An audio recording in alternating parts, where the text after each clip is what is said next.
Hello friends, welcome again to the piano tutorial with Shirish Purohit, learning piano with Shirish Purohit.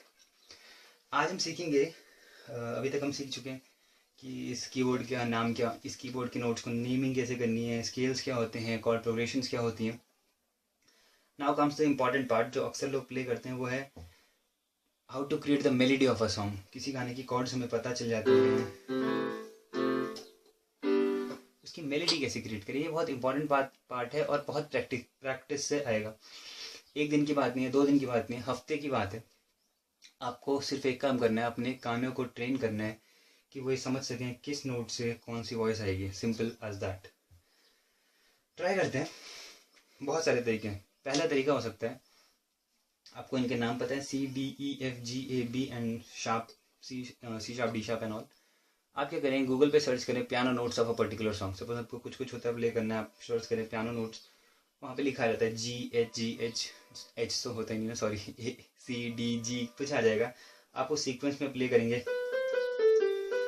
तो play हो जाएगा. पर मुझे ये सबसे अजीब और सबसे वाहियात तरीका लगता है, पता नहीं क्यों. क्योंकि music is something you feel enjoying it. Music is something जिसमें आप खुद डूब जाते हो. जब आपको कुछ करने का मन नहीं करता तो आप म्यूजिक पे आते हो. मतलब it is something you make your self involve with. आप इसमें समाने की कोशिश करते हो.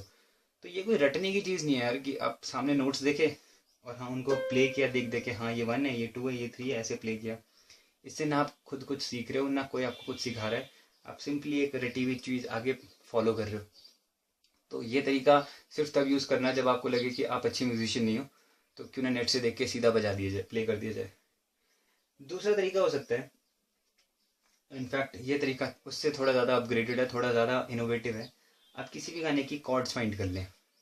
आप पहले मेलोडी फाइंड करके कॉर्ड्स फाइंड कर सकते हैं और कॉर्ड फाइंड करके भी मेलोडी फाइंड कर सकते हैं. तो सपोज आपने गाने की कॉर्ड देखी और गाने की कॉर्ड थी F major, sorry C major, A minor, sorry C major, A minor, F major, G major. अब गाने के जितने लिरिक्स, जितने नोट्स हैं, उन नोट्स में जो जितने नोट्स के लिए एक कॉर्ड रही है, उतने नोट पे आप एक कॉर्ड पे ही प्ले रखें. कोई भी रैंडम सॉन्ग उठा लेते हैं जो सी पे हो. राब्ता उठा लेते हैं सपोज, सॉन्ग राब्ता. तो राब्ता की शुरुआत में बजता है टंग टंग नंग नंग. तो आप क्या करें, सी नोट पकड़ें और 1 2 3 ये सारे हैं, इन सबसे स्टार्ट करें. इनमें से कोई भी एक नोट, सी जो मेजर कॉर्ड होती है, 90% चांसेस होते हैं कि जो स्टार्टिंग नोट है इन्हीं 3 नोट में से एक होगा. तो हम स्टार्ट करते हैं. ठीक है, साथ में हमेशा प्ले करें, लेफ्ट हैंड से कॉर्ड, राइट हैंड से मेलोडी. इस वक्त हम कॉर्ड सिर्फ इसलिए यूज करें ताकि हम मेलोडी पता कर पाएं, क्योंकि आपने नेट पे कॉर्ड्स देख लिए हैं तो आपको पता है सी, ई और जी में से कोई एक नोट होगा. तो स्टार्ट करते हैं. अच्छा, उससे पहले मैं बता देता हूँ सिर्फ अकेले मेलोडी पे अगर काम करना हो तो कैसे करना है. आप क्या करें, गाने को तोड़ लें. गाने को गाने के लिरिक्स की तरह ना गाएं, क्योंकि कीबोर्ड जब आप प्ले करते हो तो ये लिरिक्स नहीं निकाल रहा होता है, ये म्यूजिक निकाल रहा होता है. तो म्यूजिक जब प्ले करना है तो गाने को आप ना करके गाएं. लाइक ना ना ना ना ना ना ना ना ना ना ना ना ना ना ना ना ना ना. जितनी बार ना आएगा उतनी बार ही कोई ना कोई नोट प्ले किया जाएगा. फॉर एग्जाम्पल, अगर आप कहते हो कुछ तो है तुझसे राब्ता, तो इसमें आपको कुछ पता नहीं चलेगा कितनी बार नोट्स प्ले करने, कौन सा प्ले करना है. लेकिन अगर आप ना करके प्ले करते हो तो इट्स ना ना ना ना ना ना ना ना ना ना. तो उतनी बार, जितनी बार ना आएगा उतनी बार प्ले करना है. एक चीज़ याद रखना. दूसरी चीज़, गाना अगर हाई हो रहा है, यानी कि ना करते हुए आपके थ्रोट पे फोर्स लग रहा है, प्रेशर लग रहा है, तो आप राइट साइड को शिफ्ट करोगे. और ना बोलते हुए अगर रिलैक्स हो रहे हैं, ना, it's kind of low, base ज़्यादा दे रहे हो, तो आप लेफ्ट साइड को स्विच करोगे. तो ठीक है, हमें ये पता चल गया कि गाना सी स्केल, सी मेजर कॉर्ड पे, तो गाना सी स्केल पे होगा, यानी कि इन्हीं नोट्स में होगा. मैक्सिमम चांसेस हैं, यहाँ ऑफ नोट भी आ सकता है कोई, पर मैक्सिमम चांसेस है वो इन्हीं पे कहीं पे होगा. तो आप किसी एक से शुरू कर दो, किसी भी एक से. सपोज आप अगर इस यहाँ से शुरू करते हो और अगर कोई और ब्लैक नोट या फिर सी स्केल के नोट के अलावा कोई और नोट्स आ जाता है, तो समझ जाओ कि आप गलत स्केल पे प्ले कर रहे हो. अगर आप किसी ऐसे नोट से प्ले करते हो कि सिर्फ वाइट नोट्स आते हैं, तो आप सी स्केल पे ही प्ले कर रहे हो या फिर ए माइनर पे प्ले कर रहे हो. तो हमने ये नोट उठाया था सी का, तो इट्स ना ना ना ना. तो जो सेकंड है ना ना ना ना, तो सेकंड नोट थोड़ा सा हाई है, थोड़ी सी जान लग रही है. तो अब चेक करो, ये है, ये है, ये है, सारे चेक करो।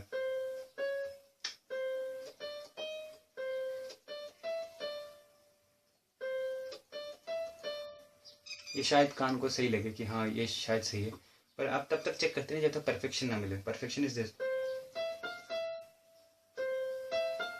शुरुआत में जब म्यूजिक की सेंस नहीं होती ना, तो क्या होता है, ब्रेन में जो गाना चल रहा होता है वो कंप्रेस हो जाता है, डंब हो जाता है, और यहाँ पे ये डोमिनेट कर जाता है। हमें लगता है ये वाला सही है। आप कोशिश करें गाने को 10 बार सुनने की, 20 बार सुनने की, जो प्ले करना है, ताकि दिमाग में स्ट्रांगली रहे, और यहाँ पे जैसी गलत प्ले हो आपके दिमाग को पता चल जाए कि गलत है, ताकि आप किसी और नोट पे जा सकें। तो इट्स लाइक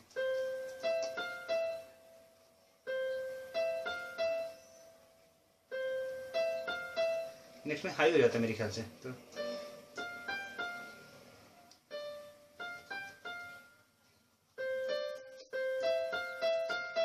ना ना ना ना ना ना ना ना, फिर इसके बाद एक ना और आता है, ना ना ना ना ना ना ना ना ना, नेक्स्ट ना और हाई है, तो यानी कि आगे जाना है, इसलिए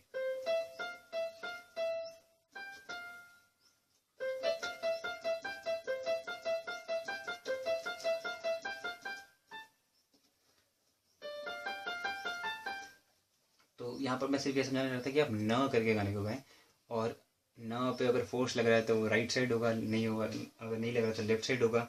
और ट्राई करें कि आप पहले एक स्केल फाइंड कर लें और उस स्केल की ही कीज़ में घूमें। इससे क्या होगा, प्रोबेबिलिटी कम हो जाएगी। सपोज मैं इस नोट पे हूँ तो मेरे पास 12 नोट और हैं पूरे ऑक्टेव में जिन्हें मैं प्ले करूँगा।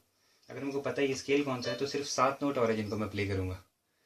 और अगर मुझे इसके साथ कॉर्ड भी पता चल जाए, सपोज सी के बाद मुझे पता है ए माइनर है, तो मुझे ये भी पता चल जाएगा कि नेक्स्ट इन तीनों में से कोई एक होगा।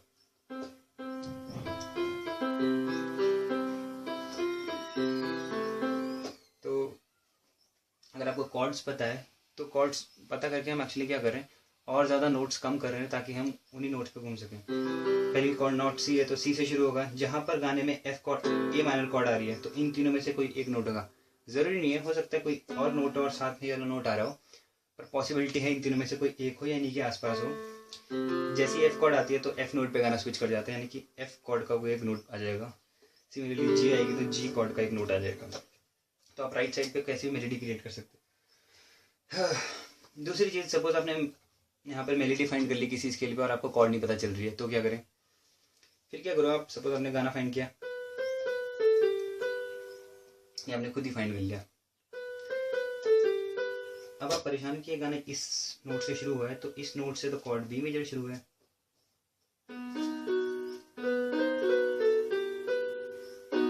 मैच नहीं हो रहा, बिल्कुल भी मैच नहीं हो रहा।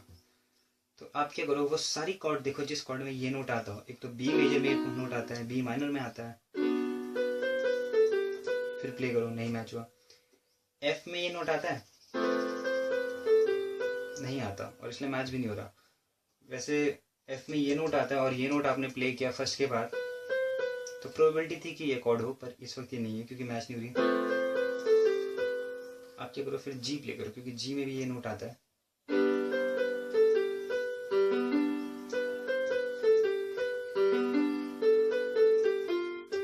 अब सब ठीक है। अब देखो, जैसे आपको कॉर्ड पता चल गई, सपोज आपने जी पता कर ली,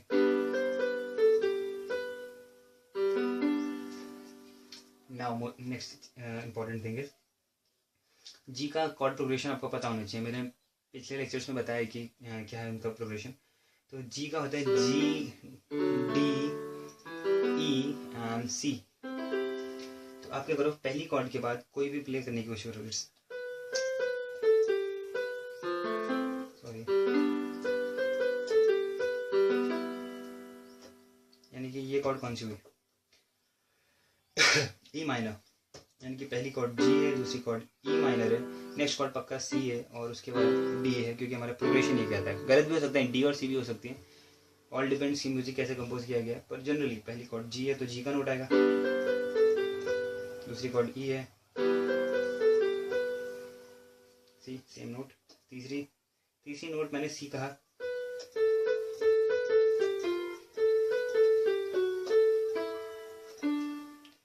अब यहाँ पर आपको लग रहा होगा कि जब मैं तुमने न जाने कहाँ पे आया तो ये नोट क्यों नहीं आया। This is of note of G scale, इसलिए ये आएगा। आप पहले जी का स्केल निकाल लें। अगर मैं जी के स्केल की बात करूँ, जी से शुरू होते हैं 2 full note 1 semi note, 3 full note 1 semi note.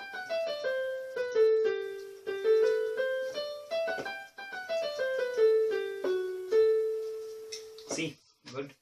और यही स्केल ई माइनर का होगा, क्योंकि E minor is relative minor of G major. तो अगर आप ई से शुरू करेंगे,